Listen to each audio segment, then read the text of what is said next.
آپ ذرا میری طرح کام تو کر کے دیکھیں، پھر آپ کو پتہ چلے گا میں تو سب سے نرم بندہ ہوں، اور گستاخانہ عبارتوں میں جتنے لوگ بول رہے ہیں نا، سب سے نرم میں ہوں۔ ٹی وی پہ آ کے لوگ بڑے بڑے نرم انداز میں بات کرتے ہیں، آپ الگ سے ان کی ذرا ویڈیوز دیکھ لیں، وہ لیک ہوتی ہیں تو پھر آپ کو پتہ چل جاتا ہے کہ کس قسم کی ویڈیوز ان کی لیک ہوتی ہیں۔ آپ نے جو ریکارڈ کروا کے بڑے بڑے بھنڈ مار رہے ہیں، آپ اس پہ بات کرنے کے لیے تیار نہیں ہے۔ دیکھو کون بھاگ رہا ہے، اتنی سینس نہیں ہے کہ بھاگنے والا کون ہے۔ آپ کو تو خوش ہونا چاہیے تھے یار، اس کو تو پتہ ہی نہیں کیا لکھا ہے، اب تو اس کو دھونے میں بڑا مزہ ہے۔ آ جاؤ بھائی یار، 25-30 بڑے بڑے علماء نے جن عقیدوں میں دستخط کر دیے، مجھے یہ یقین ہے کہ وہ قرآن و سنت کے خلاف نہیں ہو سکتی، تو نہیں بھی پتا پھر بھی اتنا کانفیڈینس ہے۔ تو ابھی میں سوچ رہا ہوں، میں سچی مچی کا فلم چار ہوں، میں نے ارادہ کر لی ہے انشاءاللہ، اور میں اس کے گھر کے سر پہ کھڑا ہو کر میں بولوں گا کہ میں محنت سے بات کرنے کے لیے تیرا باپ آ گیا ہے، اور میں اس کے گھر کے سر پہ کھڑا ہو کر میں بولوں گا کہ میں محنت سے بات کرنے کے لیے تیرا باپ آ گیا ہے، اور میں اس کے گھر کے سر پہ کھڑا ہو کر میں بولوں گا کہ میں محنت سے بات کرنے کے لیے تیرا باپ آ گیا ہے۔ یہ ان کا اپنا ہی انداز ہوتا ہے بات کرنے کا۔ میں جو کچھ بیان کرتا ہوں پیشن کے ساتھ علمی دلائل رکھتا ہوں، آپ لوگ گواہ ہیں، میں ہمیشہ اعلیٰ حضرت امام احمد رضا بریلوی صاحب کہتا ہوں، حالانکہ مجھے کئی لوگوں نے کہا اعلیٰ حضرت کیوں کہہ رہے ہیں، پھر کیا فرق پڑتا ہے؟ اگر اعلیٰ حضرت لفظ سن کے کوئی بندہ توحید ماننے کے لیے تیار، تو میں جناب 10 دفعہ اعلیٰ حضرت کہنے کے لیے تیار ہوں، ٹھیک ہے، ان کے بقول ہے نا، کیا فرق پڑتا ہے؟ میں نے ہمیشہ کہا اشرف علی تھانوی صاحب، تو کیا یہ بریلوی علماء کہتے ہیں؟ دوسروں کو یہ کہتے ہیں مرحوم، اپنے کو کہتے ہیں رحمت اللہ علیہ، یہ انہوں نے نام رکھے ہوئے۔ ایون طارق جمیل صاحب جیسے ماڈریٹ شخصیت بھی انہوں نے کہا مولانا احمد رضا خان بریلوی مرحوم۔ تو احمد رضا خان صاحب مرحوم، تو میں نے خود اپنے استاد صاحب سے سنا کہ ان کی تحریروں میں کوئی ایسی چیز نہیں ہے جو حد کفر تک پہنچاتی ہو یا بالکل کھلی گمراہی تک پہنچاتی، وہ صرف جذبہ عشق میں بدعت کی حد تک پہنچے۔ انہوں نے بھی رحمت اللہ علیہ نہیں کہا، ان کی آڈیو ریکارڈنگ موجود ہے، اگر آپ کہتے ہیں نا وہ کہہ سکتے ہیں، ان کو کیا آپ کہتے ہیں؟ ہاں جی، کبھی نہیں کہیں گے سر۔ تو ہم لوگ تو اللہ کا شکر ہے احترام سے نام لیتے ہیں، ورنہ یقین کریں جن لوگوں نے چشتی رسول اللہ یا اشرف علی تھانوی رسول اللہ کلمے پڑھائے یا انڈورس کیے یا کتابوں میں چھاپے، یہ سیدنا عمر کے زمانے میں ہوتے، تو آپ کیا سمجھتے ہیں حضرت عمر نے ان کو زبان سے سمجھانا تھا؟ آپ ذرا میری طرح کام تو کر کے دیکھیں، پھر آپ کو پتہ چلے گا میں تو سب سے نرم بندہ ہوں، اور گستاخانہ عبارتوں میں جتنے لوگ بول رہے ہیں نا، سب سے نرم میں ہوں، میرے زیادہ نرم بندہ آپ کو ملے گا نہیں کوئی۔ اور ٹی وی پہ آ کے لوگ بڑے بڑے نرم انداز میں بات کرتے ہیں، آپ الگ سے ان کی ذرا ویڈیوز دیکھ لیں، وہ لیک ہوتی ہیں تو پھر آپ کو پتہ چل جاتا ہے کہ کس قسم کی ویڈیوز ان کی لیک ہوتی ہیں۔ آپ نے جو ریکارڈ کروا کے بڑے بڑے بھنڈ مار رہے ہیں، آپ اس پہ بات کرنے کے لیے تیار نہیں ہے۔ دیکھو کون بھاگ رہا ہے، اتنی سینس نہیں ہے کہ بھاگنے والا کون ہے۔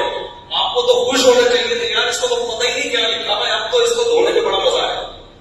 آ جاؤ بھائی یار، 25-30 بڑے بڑے علماء نے جن عقیدوں میں دستخط کر دیے، مجھے یہ یقین ہے کہ وہ قرآن و سنت کے خلاف نہیں ہو سکتی، تو نہیں بھی پتا پھر بھی اتنا کانفیڈینس ہے۔ تو ابھی میں سوچ رہا ہوں، میں سچی مچی کا فلم چار ہوں، میں نے ارادہ کر لی ہے انشاءاللہ، اور میں اس کے گھر کے سر پہ کھڑا ہو کر میں بولوں گا کہ میں محنت سے بات کرنے کے لیے تیرا باپ آ گیا ہے، اور میں اس کے گھر کے سر پہ کھڑا ہو کر میں بولوں گا کہ میں محنت سے بات کرنے کے لیے تیرا باپ آ گیا ہے، اور میں اس کے گھر کے سر پہ کھڑا ہو کر میں بولوں گا کہ میں محنت سے بات کرنے کے لیے تیرا باپ آ گیا ہے۔ تو یہ ان کا اپنا ہی انداز ہوتا ہے بات کرنے کا۔ میں جو کچھ بیان کرتا ہوں پیشن کے ساتھ علمی دلائل رکھتا ہوں، کبھی کبھار کوئی سلپ آف ٹنگ ہو جائے تو وہ پورے کا پورا میرا ایک سمجھ لیں نیریٹو نہیں ہوتا، اوورال میں ہی ہوں، اعلیٰ حضرت لفظ بولتا ہوں، اشرف تھانوی صاحب بولتا ہوں، امام ابن تیمیہ بولتا ہوں، ٹھیک ہے نا، کبھی میں نے نہیں کہا گستاخ ابن تیمیہ اس طرح کر کے میں ایک لفظ ساتھ جوڑ بول کے تو ساتھ بولوں اس طرح، یہ تو احترام سے ایک دوسرے کا نام نہیں لیتے۔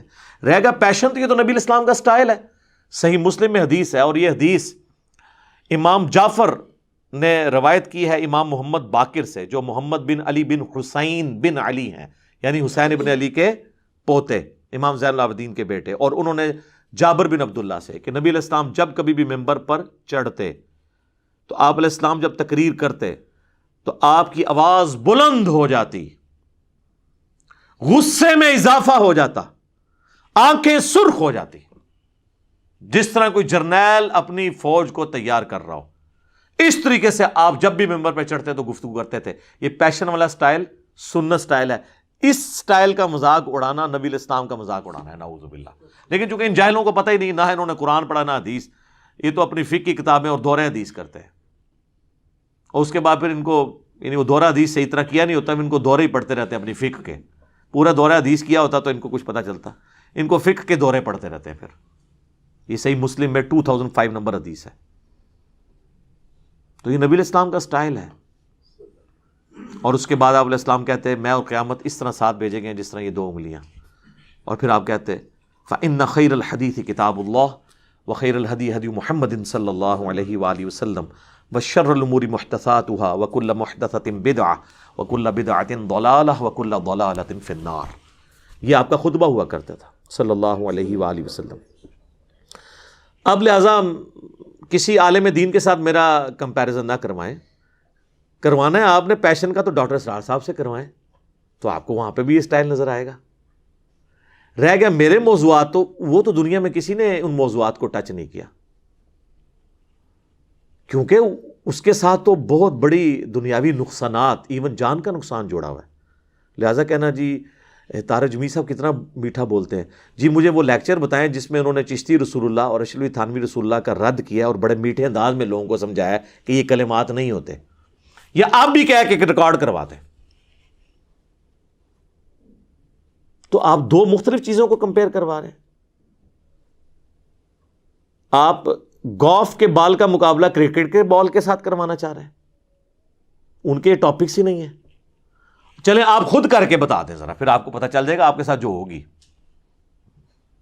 کتنا عرصہ آپ سروائیو کریں گے۔ تو میں تو اللہ کا شکر ہے پھر بھی بڑا نرم ہوں، اور اگر یہ علماء مجھے مخلص ہوتے نا سمجھانے میں، تو ہوتا یوں کہ میرے پاس آتے اکٹھے ہو کر بریلوی علماء اور مجھے کہتے ہیں کہ دیکھیں آپ تھوڑی سی یزید کے معاملے میں نرمی کریں، آپ ہر معاملے میں اہل حدیث کو یزید والے مسئلے میں اتنا رگڑا لگاتے ہیں، ان کے بیچاروں کے چڑیا جتنے دل دکھ جاتے ہوں گے، آپ بار بار یزید کو کنڈیم کرتے ہیں، بار بار۔ ہاں ٹھیک ہے ہم بھی مانتے ہیں کہ یزید نے برا کام کیا، لیکن اہل حدیث ہمارے بھائی ہیں، ان کے دل دکھتے ہوں گے، آپ یزید والا ٹاپک چھوڑ ہی دینا۔ یہ کہیں گے کبھی کوئی بریلوی؟ کیا کہے گا؟ منڈ کے رکھو انہوں نے، چک کے رکھو کام، انجینئر صاحب چک کے رکھو، یہی لکھا ہوتا ہے کامنٹس میں، کام چک کے رکھو۔ آج تک مجھے کسی اہل حدیث نے نہیں آ کے کہا کہ دیکھیں آپ علی بھائی ہر دوسرے لیکچر کے اندر آپ یہ کہتے ہیں کہ مرے ہوئے بزرگوں کو پکارنا شرک ہے، یہ قبروں پہ مزارات نہ بنائے جائیں، یہ بدعات ہیں، توحید کے اوپر آپ اتنا زور لگاتے ہیں، مزارات کی مذمت کرتے ہیں، ہر دوسری ویڈیو میں کہتے ہیں رفع الیدین کے ساتھ نماز پڑھو، یہ سنت طریقہ ہے۔ تو ہمارے حنفی جو بریلوی اور دیوبندی بھائی ہیں، ان کے چڑیا جتنے دل دکھ جاتے ہیں، آپ کو کیا ضرورت ہے رفع الیدین پہ بات کرنے کی؟ آپ چپ کر کے بس اپنا ایک بات کریں، ان کے دل دکھ جاتے ہوں گے۔ کبھی نہیں کوئی، اللہ کے فضل سے اس کے بعد بھی کوئی نہیں آ کے سمجھائے گا۔ میں تھوڑی بوتھیے تو اندازہ لا لیں گے تسی ایکٹنگ پہ کر دے ہو یا تسی اندروں پہ بول دے ہو، پتہ لگ جاتا ہے۔ منو زیادہ کون تمہیں پچھان سکتا ہے؟ بلکہ سونگ کے بھی دس دیں گا، آپ نہیں مطلب سونگ کے بتا نہیں دیتے۔ آپ مجھے بتائیں ایک بندہ آپ کے سامنے آئے جس کے بال بکھرے ہوں، اتنی لمبی داڑھی ہو اور آدھی پنڈلی تک اس نے شلوار اٹھائی ہو، تو آپ کو وہم بھی آئے گا کہ یہ بریلوی ہے؟ ہاں اسی طریقے سے ایک بندہ جو ہے خوبصورت سی ایک مٹھی کے برابر بالکل گول کر کے داڑھی اور ایک سخت سی ٹوپی اس نے پہنی ہو اور مجھے صاف کی ہو، آپ کو یہ وہم بھی آئے گا کہ یہ جو ہے وہ اہل حدیث ہے؟ آپ کہیں گے دیوبندی تبلیغی ہے، ٹھیک ہے۔ تو وہ سب کو پتہ چل جاتا ہے شکل و صورت سے، لہٰذا وہ آپ کی بھی سونگنے کی حصہ اللہ کے فضل سے بہت زیادہ ہے، عام لوگوں کو بھی پتہ ہے۔ تو یہ آج تک کسی نے آ کے مجھے نہیں کہا، تو میں تو اللہ کا شکر ہے کہ میں علماء کے اصول اور مبادی کے اوپر ہی ان کو سمجھاتا ہوں، اس سے بہتر دنیا میں کوئی طریقہ نہیں ہو سکتا، اور یہ قرآن نے ہمیں سکھایا ہے، تعالوا الی کلمۃ سواء بیننا و بینکم۔ یہود و نصارہ کے ساتھ بھی آپ کامن ٹرم کے اوپر اکٹھے ہو سکتے ہیں، سورہ آل عمران کی آیت نمبر 64 ہے۔ تو میں کامن ٹرم پہ اکٹھا ہوتا ہوں، میں بریلویوں سے کہتا ہوں کہ دیکھو میں خود 31 سال بریلوی رہا، مجھے بچپن سے یہ چیز بتائی گئی کہ دیوبندیوں کے امام نے اشرف علی رسول اللہ کلمے کو انڈورس کیا تھا، لہٰذا یہ گستاخ رسول ہیں۔ تو میرے بھائیوں میں یہ مانتا ہوں، آپ بھی مانتے ہو؟ کہتے ہیں جی مانتے ہیں۔ تو اب تو یار وہ چشتی رسول اللہ نکلا ہے حشر بہشت میں، تو ہونا تو چاہیے کہ جناب چاہے اشرف علی تھانوی رسول اللہ یا چشتی رسول اللہ ہے، دویاں دی ایسی تھی تیسی، تو کہتے ہیں نہیں وہ پوچھیں گے. تو اس کے بعد کیا ہے, 2 نمبری کر رہے ہیں, اپنے آپ کو دھوکہ دے رہے ہیں, ان کو نہیں پتا. یہ میں کٹر لوگوں کی بات کر رہا ہوں, باقی تو لوگ قبول کر لیتے ہیں. ہماری دعوت سب سے زیادہ بریلویوں نے قبول کی ہے. اس سے بہتر کوئی اصول اور موادی نہیں ہے. میں دیوبندیوں سے کہتا ہوں کہ میرے بھائیو, آپ کا کیا جھگڑا ہے بریلویوں کے ساتھ؟ دونوں حنفی, دونوں ایک ہی روحانی باپ کی اولاد فقہی طور پہ. مسئلہ کیا ہو؟ کہتے ہیں یہ مشرک ہیں, قبروں سے ان کے بڑے غلط عقیدے ہیں. تو میں کہتا ہوں میرے بھائی, یہ تو آپ کے بھی جو سمان قاسمی کے اندر لکھا ہوا ہے کہ قاسم نانوتوی جنہوں نے مدرسہ دیوبند بنایا تھا, وہ اپنے مرنے کے 6 سال کے بعد خواب میں نہیں بیداری میں قبر سے نکلے, دیوبند کے 2 مولویوں کی صلح کروا کے واپس قبر میں چلے گئے. اب ہونا تو یہ چاہیے کہ جناب ہونا بھی لکھا ہے تو وہ بھی ہوئی کوئی سن, لیکن جن کو ہدایت ملنی ہے وہ کہہ دیتے ہیں ٹھیک ہے. اہل حدیثوں سے میں کہتا ہوں میرے بھائیو آپ کو کیا مسئلہ ہے؟ وہ کہتے ہیں دیکھیں جی ہماری تو ہر چیز بخاری مسلم میں لکھی ہے, نماز کا طریقہ دیکھ لیں, فلاں چیز دیکھ لیں. تو ہم کہتے ہیں اچھا تو بخاری مسلم میں جو جو لکھا ہے, ہاں جی اس کی تو تمام متصل الاسناد مرفوع حدیث جو ہیں قطعی الصحت ہیں, اور یہ تو جو بخاری مسلم کو نہیں مانتا وہ تو گمراہ ہے, اہل سنت سے خارج ہے. ہم کہتے ہیں ٹھیک ہے ابھی چیک کر لیتے ہیں, آپ کو بھی ٹیسٹ لگا لیتے ہیں. تو سر صحیح بخاری اور مسلم دونوں میں حدیث موجود ہے, اور بخاری کا اس کا طریق ہے 2812. ہاں جی, اب تو ویسے اس کا نمبر ہی بولے تو ساتھ ہی کھوتی مر جاتی ہے ندی, کہ نبی صلی اللہ علیہ وآلہ وسلم نے فرمایا وائے عمار تجھے ایک باغی جماعت قتل کرے گی, تو انہیں اللہ اور جنت کی طرف بلائے گا اور وہ جماعت دوزخ کی طرف بلا رہی ہوگی. تو ہم کہتے ہیں میرے بھیا پھر فیصلہ کرو کہ مولا علی کی پارٹی جنت اور اللہ کی پارٹی ہے, اور مولا علی کے مخالفین جو آل امیہ تھے وہ جہنم کی طرف بلانے والی پارٹی ہے. جہنمی نہیں میں کہتا, جہنم کی طرف بلانے والی. ساتھ ہی وہ بخاری مسلم کا بخار محبت ختم. یہ حدیثیں نہیں بیان کرنی چاہیے. ہم کہتے ہیں سر مسلم کا آپ مقدمہ پڑھیں, صحیح مسلم کے مقدمے میں لکھا ہے, امام مسلم میں نے خود لکھا ہے کہ میں تو عوام الناس کے لیے حدیثیں لکھ رہا ہوں.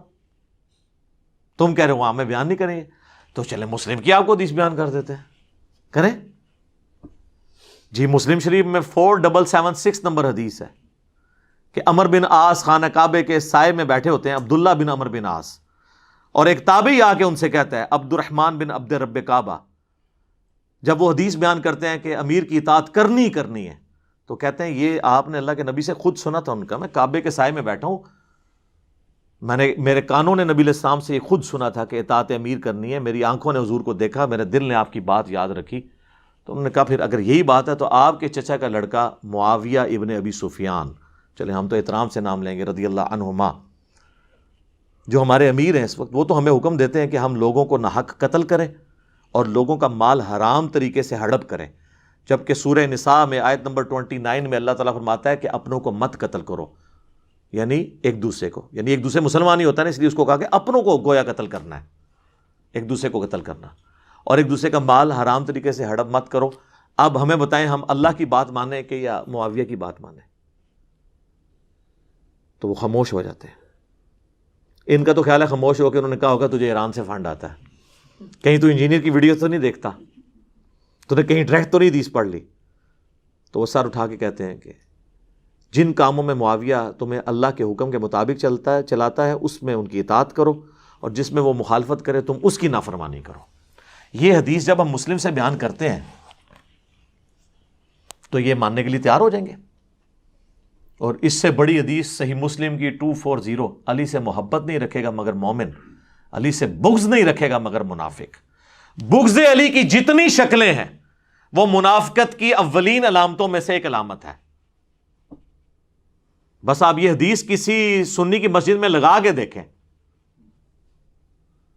تو شام تک وہاں پہ گڑبڑ شروع ہو جائے گی, چاہے وہ بریلوی ہو, دیوبندی ہو, اہل حدیث ہو, کیونکہ انہیں پتہ چل جائے گا کہ بھئی یہ تو کسی اور پلیٹ فارم سے بول رہا ہے, حالانکہ مسلم شریف ہمارا ہی پلیٹ فارم ہے, بخاری ہو مسلم یہ دونوں ہمارے ہی پلیٹ فارم ہے. تو اس کے اوپر مجھے بتائیں اب اہل حدیث کو کیا غصہ کھانے کی ضرورت ہے؟